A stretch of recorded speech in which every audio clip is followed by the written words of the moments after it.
And well, the myth is basically, I will become enlightened. I will know absolutely everything. Not a negative emotion will ever arise in my body mind. I will dwell in the halls of bliss permanently and forever and ever. You know, it sounds good. It sounds good. But in reality, it's very much like having this good dessert and imagining that life would be fantastic if you never had to eat vegetables again. You could just live on dessert. You know, this is a myth. It's also the myth of awakening. And it's also a myth that there's a point of destination. There is no end point. There is no point of destination. There's only, maybe we could say, relative points of destination, temporary points. Like, for instance, the realization of your true nature. It is the end of not knowing who and what you are. But when we awaken now, we know we are this infinite presence. So it's the end of not knowing who and not knowing what we are. But it's also the beginning of another mysterious unfolding.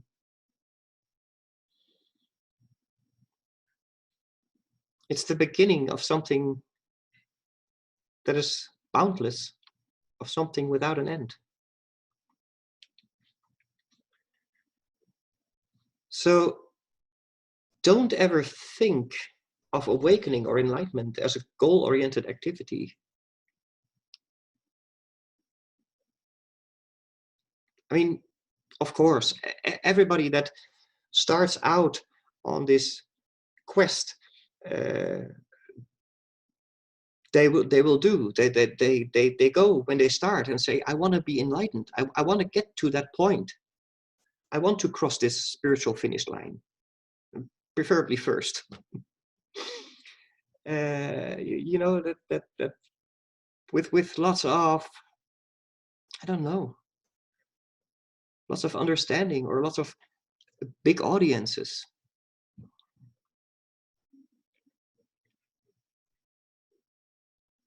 Right? The funny thing is, if you cross any kind of finish line, there are many points where you think you crossed this finish line. And it always feels like it's the end. And anytime you go, aha, now I get it. The nature of, aha, now I get it, is you feeling back at home for a split second, as if there's nothing else to realize. And then you take the next breath, and the next breath, and the next breath will tell you, aha! And this is endless, you know. This keeps going on and on. There is never going to be such a thing as this final aha. And that's why anybody who ever knew what they were talking about called this truth of being limitless infinite. Let's not forget, infinite is just another way of saying it never runs out. It's endless, boundless. It keeps on coming. It keeps on going. The only thing that comes to an end, really, is the end of ignorance about one's own nature. That comes to an end. That's a great and wonderful ending of not knowing who and what you are.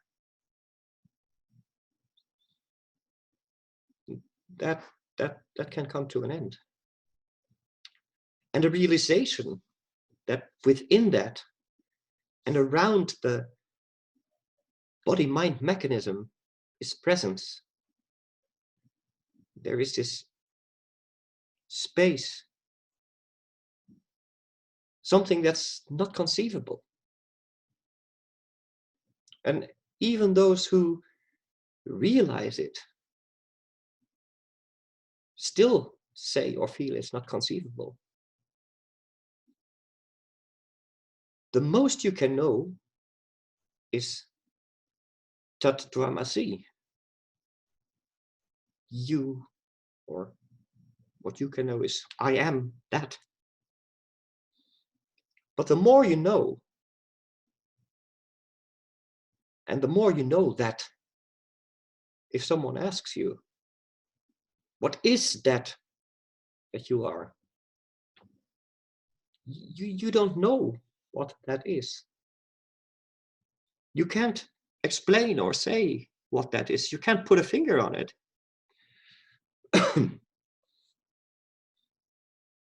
You just know that it's what you are.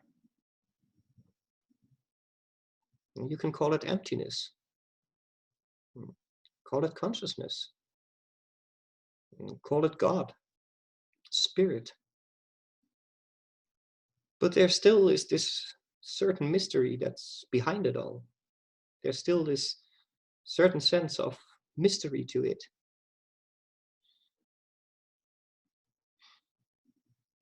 Because after all, what can you know about nothing?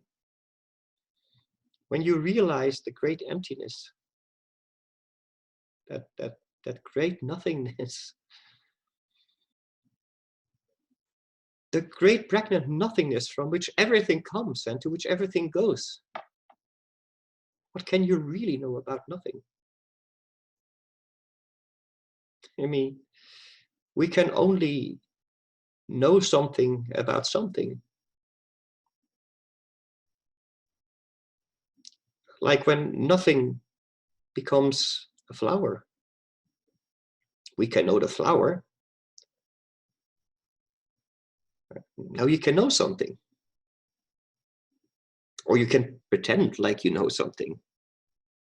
It's a flower. It's blue, it's violet, it's red. It's beautiful, it's ugly, it's dry, it's fresh, it's whatever, you know. You can know, or at least think you know, something as soon as something comes into form, as soon as something comes into shape.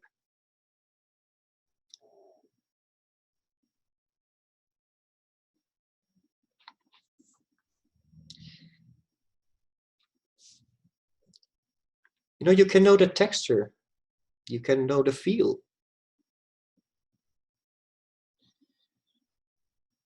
or the taste, and the touch. You can know the sense of the thing. But you can't know the ultimate truth,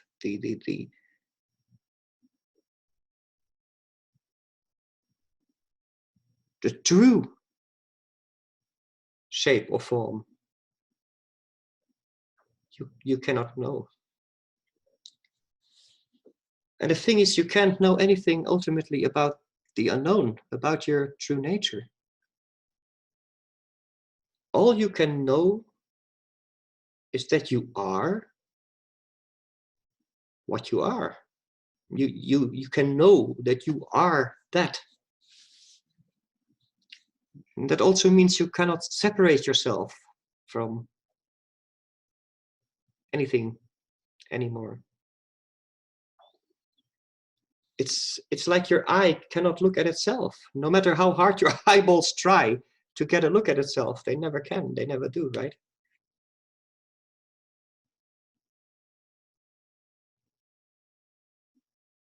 All they know is surface.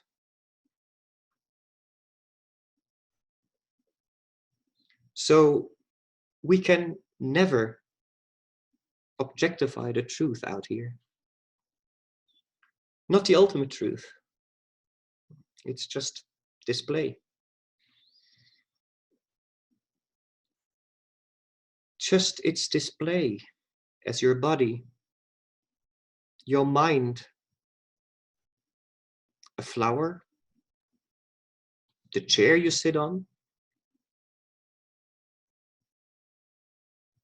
But you know, presence itself, that's simple, simple silence.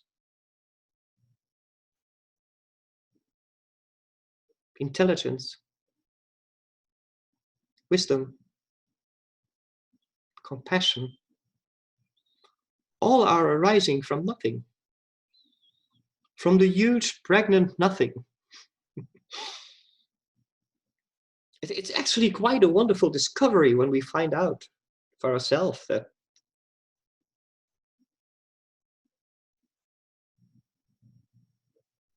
your own existence, your own being, is goodness. I mean, it could have ended up that we were just like rotten bastards, you know. At the core, actually, something very profound, something very beautiful is happening. Because at the core of our being, at the core of everybody's being, there is this beauty, this endless beauty. And when you're not get caught in your stories, then there is naturally by itself this causeless peace, causeless benevolence, causeless wisdom, something that allows you to make the difference, to discriminate between what's true and what's not true. And it's not your mind that does that anymore. It's not in your mind. You don't even really know where it's coming from, you know. In Kashmir Shaivism and in Zen and in Hinduism, this principle is called prajna, heart wisdom, wisdom of the heart, which means the wisdom of the absolute, the wisdom of emptiness, a wisdom that simply knows, that simply can separate truth from untruth, spontaneously bubbling up, arising, not a product of discriminatory thoughts. And this is something that everybody has. Everybody has prajna. Everybody has the deepest, most profound wisdom. Point is, not many people utilize it because they're too busy listening to their stories, to their identifications, their ideas of what they are and who they are.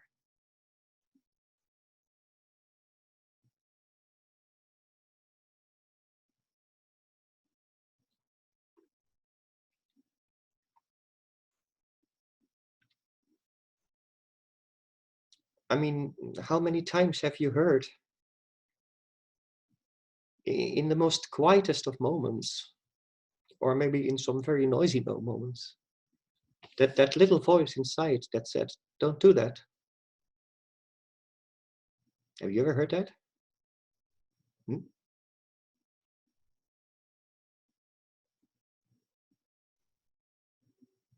Or do that.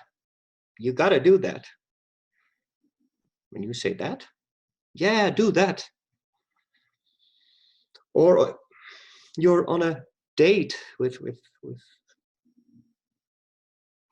the perfect date, or so you thought. You know? All those biological bells were ringing. And yet there was something inside that said, don't do that. Don't do that again. Don't go on a second date. It's not for you. Well, did you listen? You didn't know what was the wisdom of the universe, did you? And you didn't know that was the wisdom of the universe. You didn't know that that was the enlightened Siva nature, Prajna, giving you a gift of grace, right?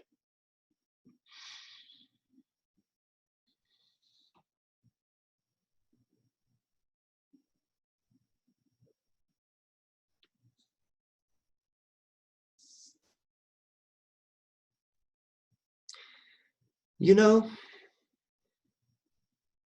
the beauty of truth is it never insists, though. And that's the beauty of it. When it comes to you from the inside, it's that truth that's known, but doesn't insist. That's why you can throw the truth away so easily and effortlessly, you know. You have this perfect choice to not listen to it. It's not like truth cares if you don't listen to it. It's going to get its way, right? And you can go, forget it. I'm going out with that person, you know? Hormones, whatever. And all it means is that it might take a month. It may take a year. And in the worst case, it may take 10 years.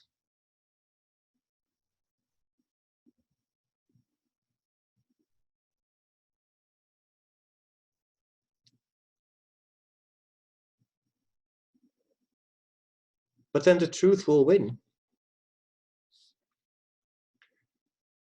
Sooner or later, the truth will surface. And then 10 years later, when there's no escape from your own good sense, you go, I knew it. I knew I shouldn't have gone out with her again. You know, why did I marry her? Why did, you know, why did we buy that new car? It wasn't all that shiny as it looked in the showroom. Why did I choose that job that everybody thought it would be so prestigious? When now I'm completely stressed out and there's no way to go. So in your own way, everybody's graced with moments of wisdom, simple moments of wisdom, very simple moments, more like gifts.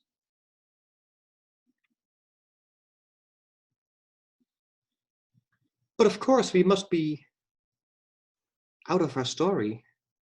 We must value the gift of grace more than we value the surface and what the surface wants, more than we value the demands of our ego or our egoic personalities. Now, and those are just sort of obvious moments of wisdom. Next to that, there's the deeper, or maybe should I say deepest wisdom, transcendent wisdom. And of course, that all starts with the intuitive awakening of wisdom itself. that wisdom that lets us know from the inside, from our intuition, that lets us know authentically what we really are.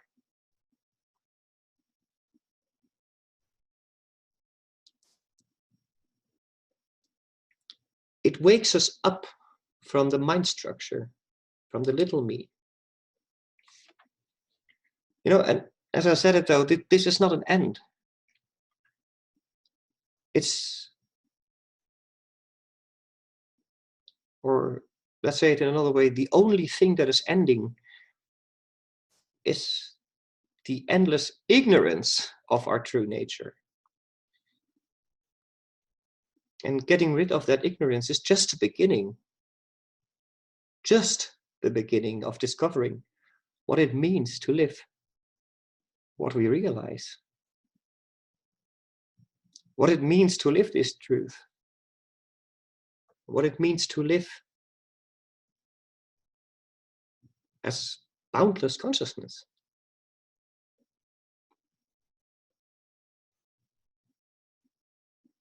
In fact, realizing who you are is a piece of cake compared to living it. The realization is a freebie. That's a nice thing. Awakening. Free. You don't have to do anything. You don't have to change or alter your behavior. You don't have to alter anything in any way. All you have to do is stop trying to alter things. That's all. Just relax and do nothing. And go nowhere. Be nobody. And for a split second,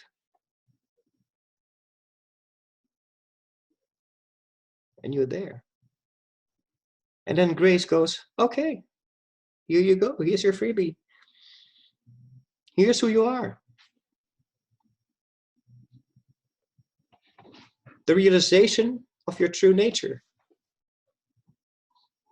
All you have to be is willing to do nothing for a moment. You know, that seems all very easy. And it seems as though that's a thing that comes naturally, just do nothing. Although doing nothing seems like a very high price for some people to pay. It seemed like a very high price to me. It took me years of being willing to pay it. And basically because I was too busy trying to become awakened. Trying to make it happen my way. And little did I know that all I had to do was stop.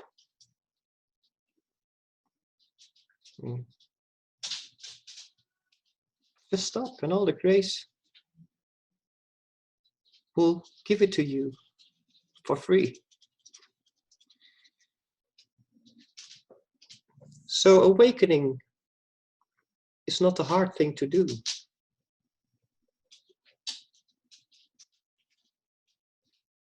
No price needs to be paid. And that's one of the greatest illusions you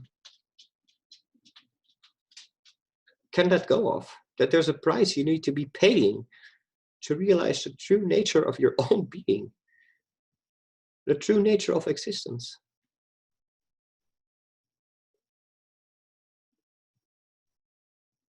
And that you need to pay a price, or that you need to become something different, or something better, or something special. That's the biggest illusion. And as soon as you keep feeding that illusion, then all of your psychic, all of your spiritual energy is available to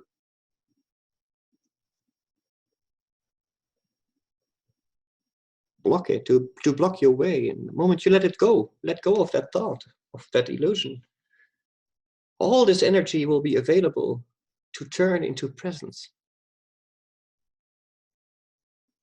to turn away from the structure of mind and the body mind and its thinking. Now from there on, the price gets increasingly steep. It's just the opposite, you know.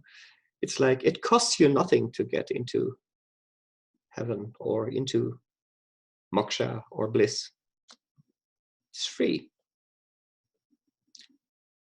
Oh, what? You want to live in moksha? Oh, well, let's bring in the other salesman.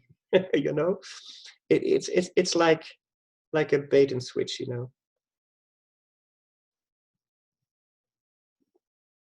I compared it with going to a car dealer once. You know, one guy gets all excited about the car, and then the next guy comes and tells you how much it is, and that you're not going to get it for free, or for as much as you wanted to get it for. And that's when we want to live this that we realized, it's going to cost us. Mostly it's going to cost you your fixated points of view. Whatever you fixed your point of view on, it's going to cost you resentment. It's going to cost you blame.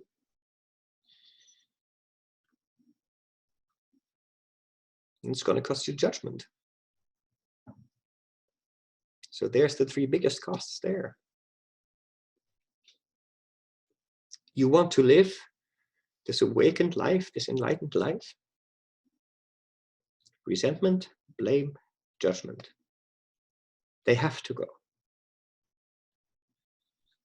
And the thing is, it doesn't even matter why you have them.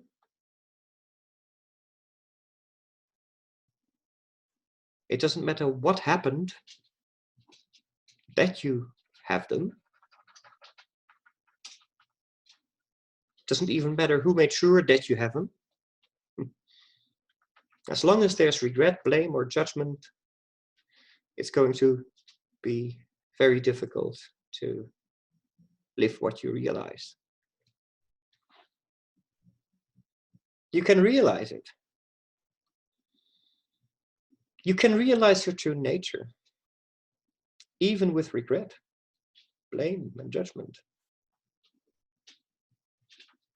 Like I said, the realization is free, but you're going to have a hard time living it.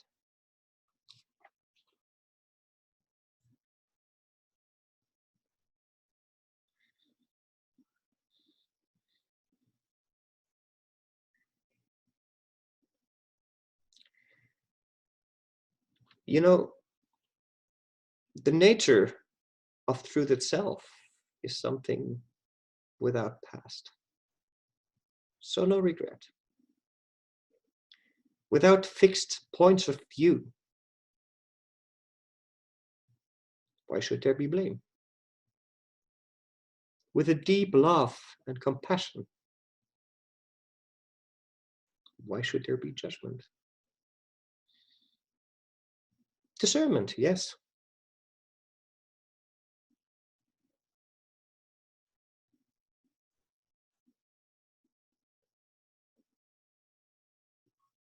The capability of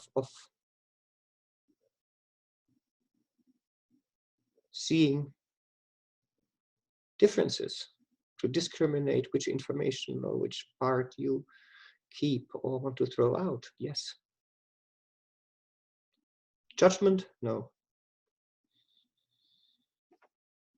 And of course, when you awaken, those remaining patterns, those personality traits and ego traits and hidden places within yourself that are still in darkness. They will,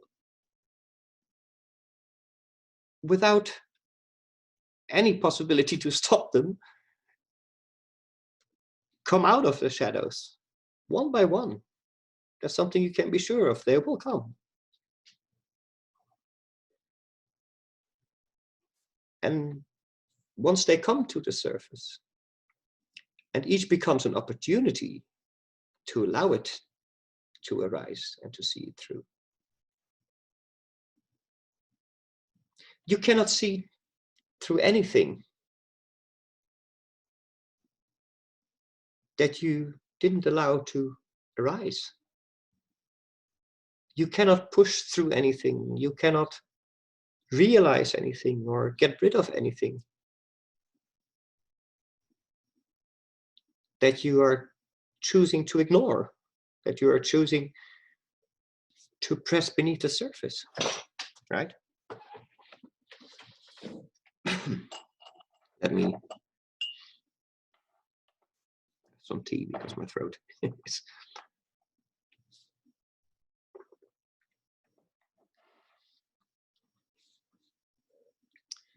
So, yeah.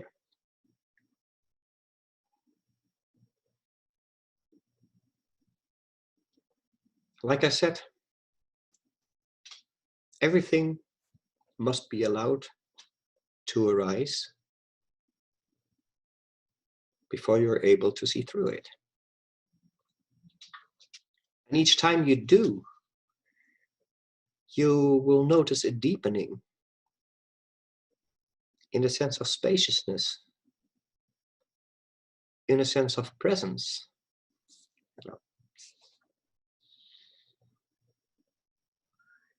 A sense of openness, in a sense of causeless love, causeless happiness. That's what the deepening of this truth is. And you know, every time we let go of another piece of this egoic puzzle, every time we throw away a bit of this fixated mind, our fixated emotions, there's this corresponding greater sense of openness that's arising. There's ease and peace and just being.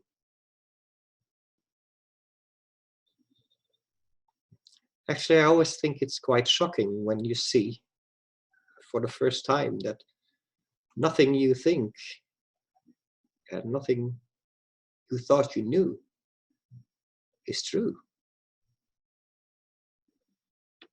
If you've never seen it, it's actually shocking when you see nothing you think is ultimately true. Some thoughts have practical value in the relative world, of course. That's only 2 or 3% of most people's thoughts. Those 2 or 3%, they have practical value, you know.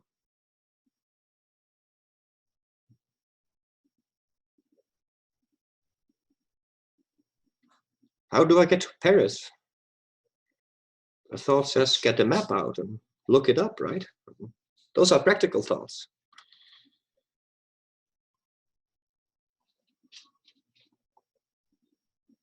Look at how many impractical thoughts we have.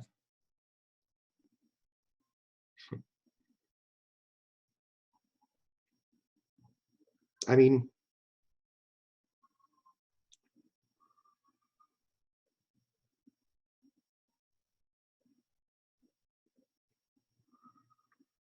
all those things that we learned in school.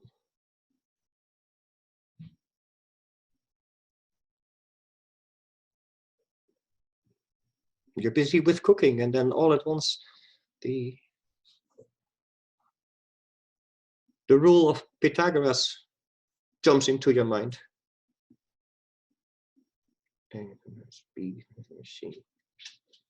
Great.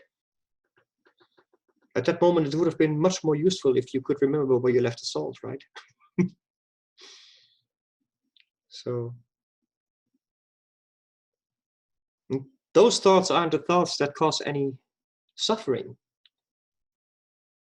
do they? No. It's a thought that says, why should I have to get this map out? And then the old voice that says, Mom told me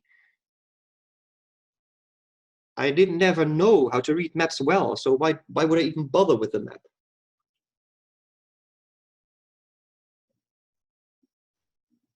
And then you go, oh, maps, I hate them. I hate unfolding those things. Right? I'm making it bigger now, of course, but the reason I'm doing it is because I want it to be obvious.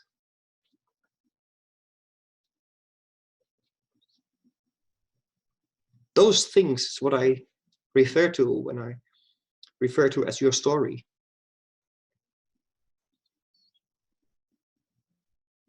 These are the fixations I'm talking about.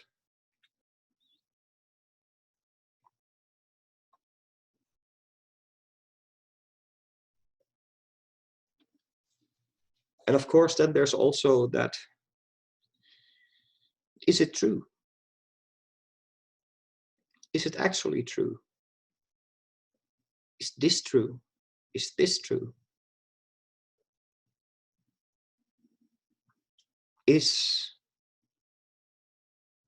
Insert your own point of fixation here. Is it true? Actually so.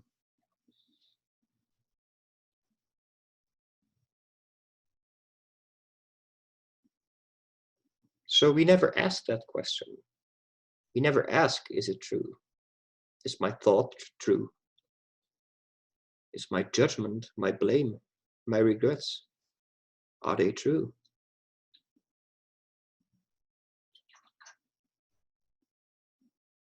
And if you never ask that question,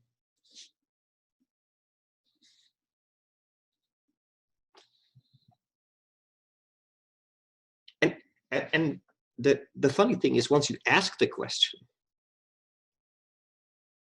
it's not to get an answer. Spiritual inquiry is not about arriving at answers. For that we went to school, you know. It's not spiritual inquiry.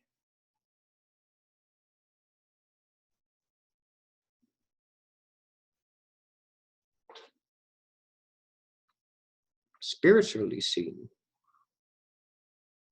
when you get an answer to a question, or if you get the answer to the question, is this particular fixation true? In most cases, the answer is simply the disappearance of that fixation. It's not yes, it's not no.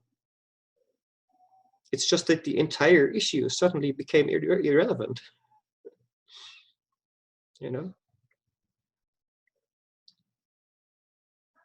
You ever had these situations in life when something spontaneously becomes irrelevant? And there's no conclusion, right? It just disappears. Everybody that is a parent, you must have had that experience. You must know what I'm talking about. Because kids are great at that. Adults suck at it usually. Children are much better at letting things become irrelevant in their world than we as adults, you know. Much better. Adults keep hanging on. The idea, I'm justified. Well, I'm an adult after all, right? If an adult has an argument with their friend or neighbor or lover or whoever, they're not just going to get over it until they work it out, right? We got to have one of those talks, heart to heart. Until I'm satisfied. Damn it, right?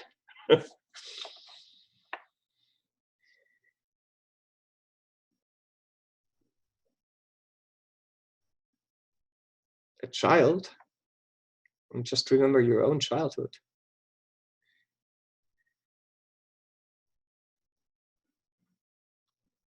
Have you ever seen children fight with their friend?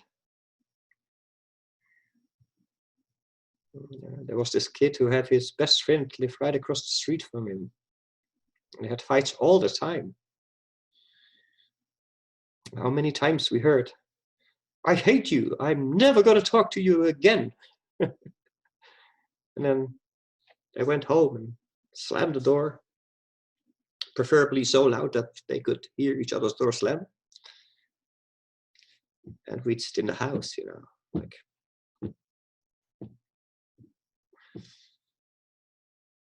like maybe 20 minutes, half an hour later, we were like,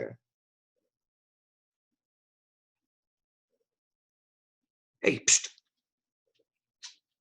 I'm bored." You know, "Hello, wanna play?" And then, okay, and let's play. That's not how adult life works, unfortunately. You know, in adult life, if something happens to that, we don't need half an hour. We need 5 to 10 years of therapy. and and and even then, they don't want to go, right?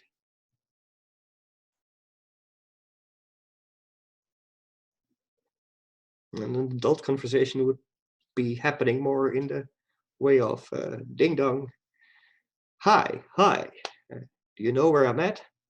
No, no. Do you understand what I mean? No, no, no. I mean, do you understand my position? And and the other, no. You have to understand where I am. Well, in that case, bugger off. Screw you. Bam. End of discussion. Door closed. Right? Maybe we'll try again tomorrow or next week.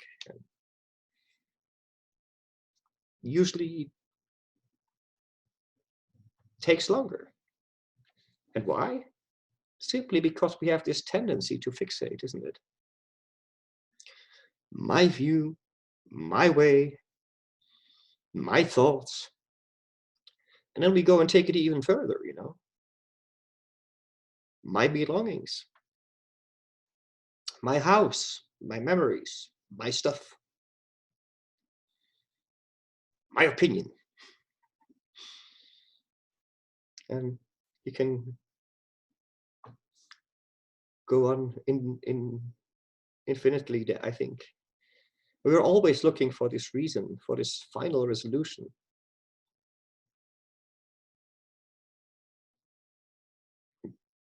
Don't get me wrong, I'd be the last person to say that there's no value to talk or talking or discussing things. I wouldn't be sitting here if I thought it was. I'm just saying that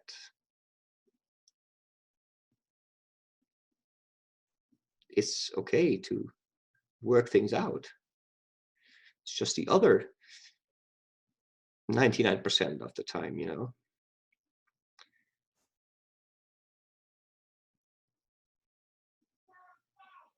I mean, I hope most of you had that experience before, when you just realize, oh my God, there's nothing to work out. We didn't work it out, and there's nothing to work out. You know, just this plain acceptance of what is.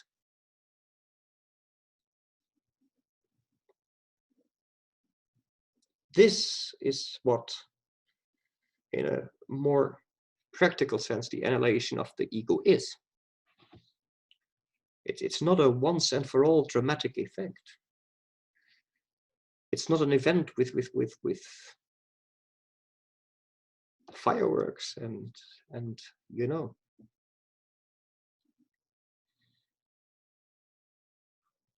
And you will come to find that you will have many moments after that dramatic event. So the most important tool becomes the tool of discrimination, the tool of wisdom, the tool of compassion.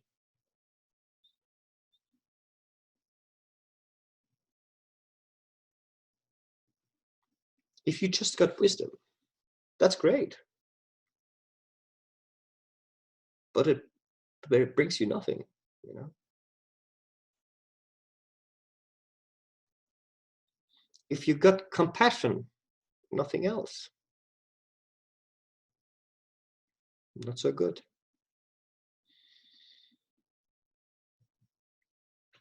Wisdom, compassion, the wisdom that comes from emptiness, that arises spontaneously. What's true? What's not true? What's real? What's not real? The open-heartedness to hold everything very lightly, very, very lightly and softly. You know, if you cannot hold things softly, it's very hard to see them for what they are.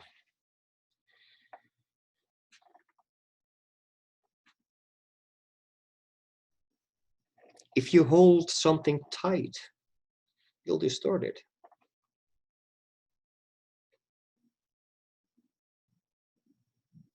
You know, as soon as you grab something tightly,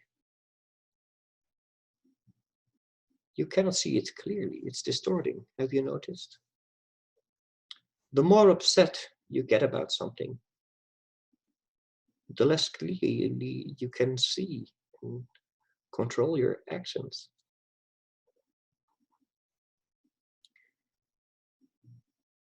Even worse, the more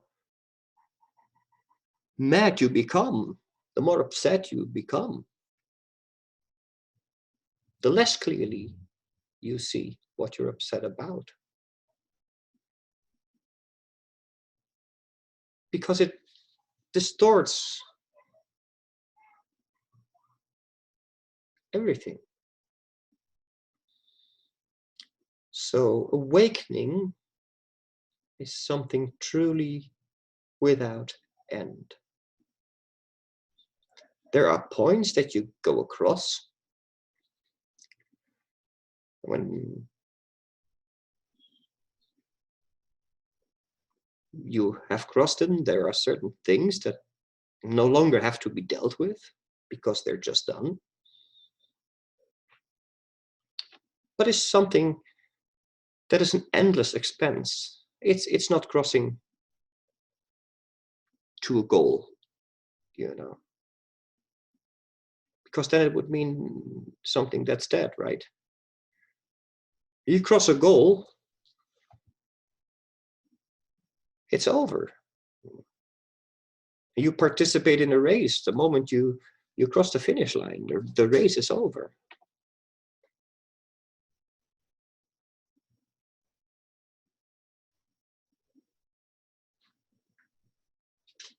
So it's not something that's dead.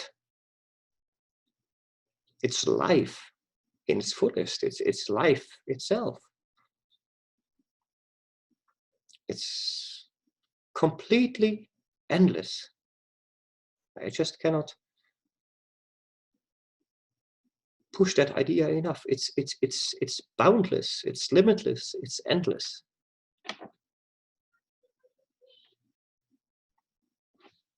And yet it's really going nowhere.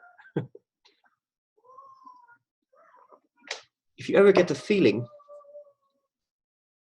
that you're not actually going anywhere, whatever you do, you're not really going anywhere. Did you ever get that feeling? You know, that's the paradox. In the infinite, and I don't mean in the ego sense, going nowhere, because that would be just frustration. I mean, even with your ever deepening and great, beautiful realizations. Simultaneously, the sense that nothing's going anywhere. Everything's an unfolding of stillness within stillness.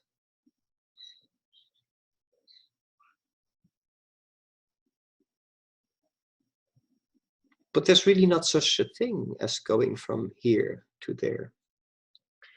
It's not some progression that you cross the finish line, that the holy ones crossed. It just doesn't work like that.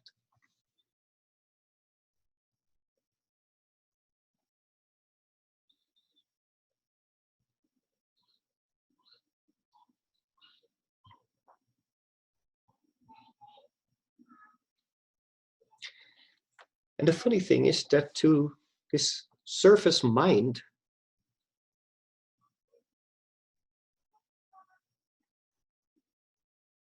it seems completely irrational, right?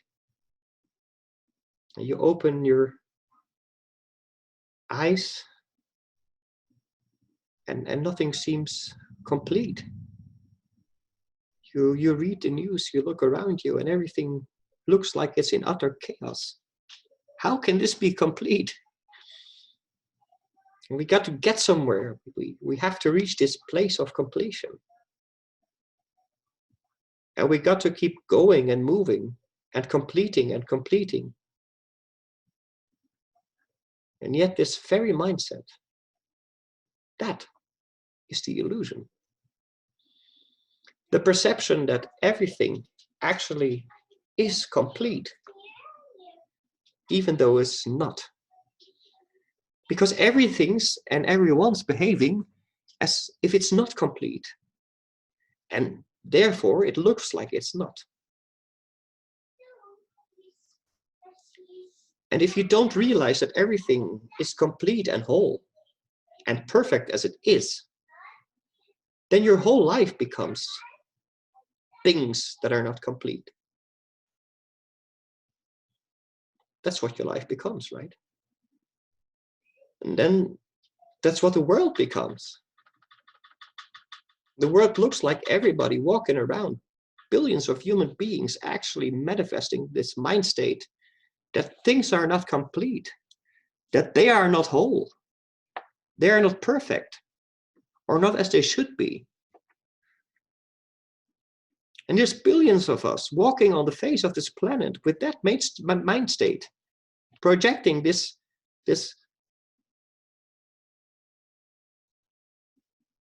illusion, this wrong idea all over the place. And what do we expect? That it's all going to look right? It's going to be looking like a complete disaster. See, that's why in Hinduism it is called the wheel of samsara.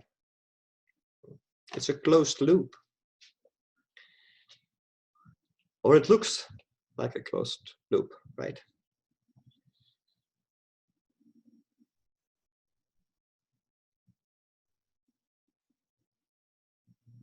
You believe something, you act it out, and then the world starts to look exactly like you believe it looks. And it acts like you thought it would act. And then the problem arises that because it acts like you think it will act, it justifies your belief. And that's the moment the loop is closed. That's the self-sustaining wheel of samsara. Self-sustaining illusion. And it continues and continues.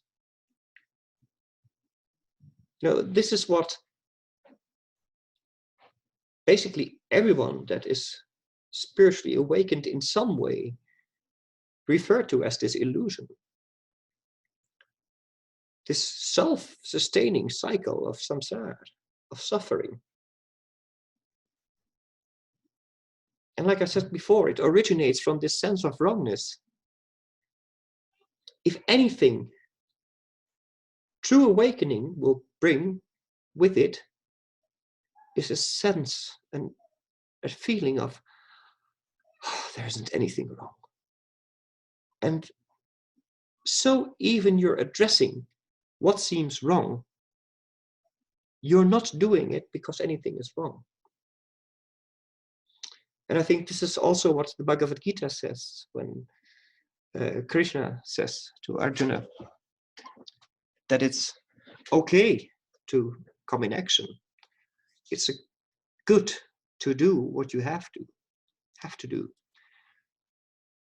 But you shouldn't get attached to the results of your actions.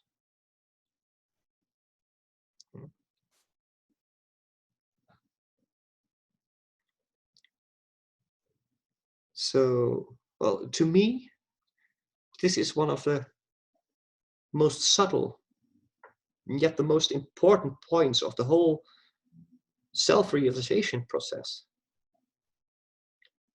Is that we have this powerful mind to create a given reality and manifest it out in the world. And then it keeps self-containing itself. And then nobody questions it ever again. In fact, in first glance, it would seem totally insane to say that everything is whole and complete if you read the news or if you take a walk through the newspaper, right?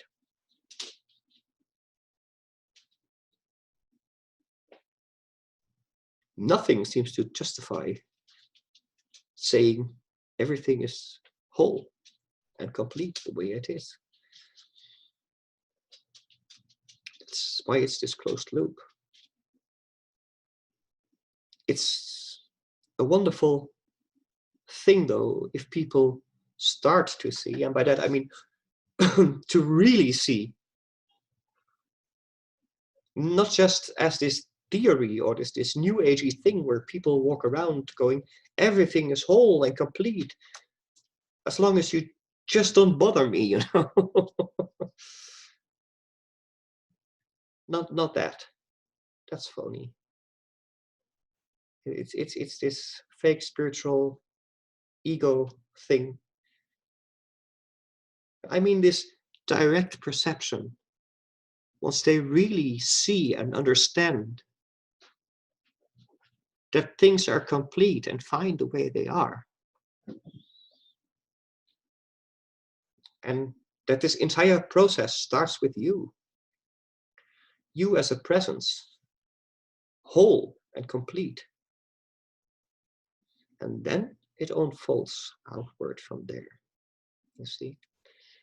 And then it becomes like this stone that we throw in a pond, and the ripples of that stone start like small circles at first, and then become the size of the entire pond or the entire lake, right?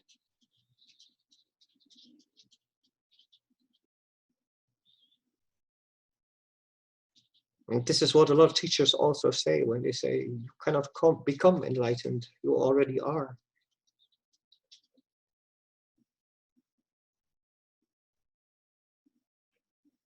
And I think this entire talk is also the answer to everybody that says, well, if I'm already enlightened, why doesn't it feel like that? Because you have created this idea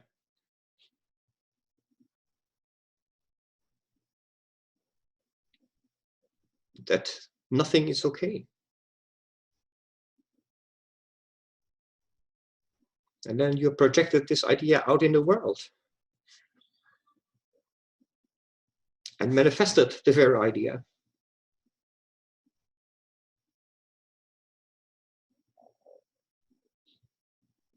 Which again proves the point we began with, the realization that I am that, you are that. Soham, Sivoham. I am that. I am that isn't. And both those things. right?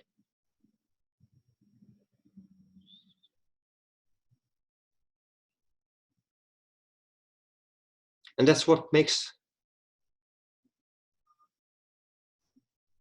it seem effortless at first. Like I said, the realization is effortless. That's the first step. And then there's the next step in the realization that in order to manifest that realization, there's work to do. Okay.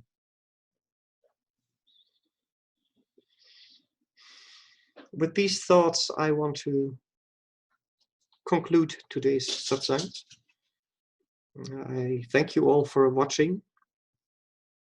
Only for today, I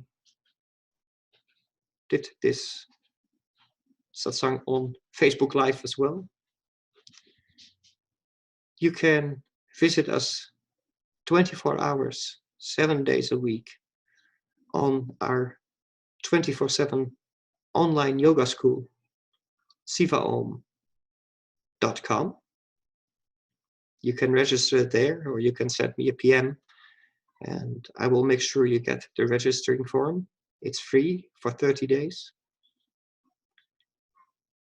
And it's 15 international teachers that not only teach the philosophy like I do, but also do Hatha Yoga, Kundalini Yoga,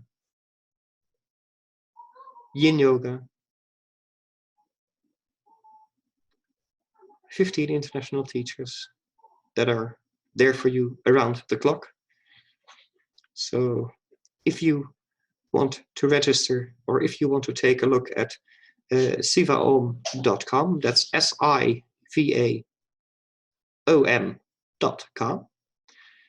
You can also send an email at info@sivaom.com and say that you want to register for our free 24/7 yoga school online, and then we will send you the registration form and the password, of course. For now, I thank you for the attention. And as always, be present. Namaste. Om.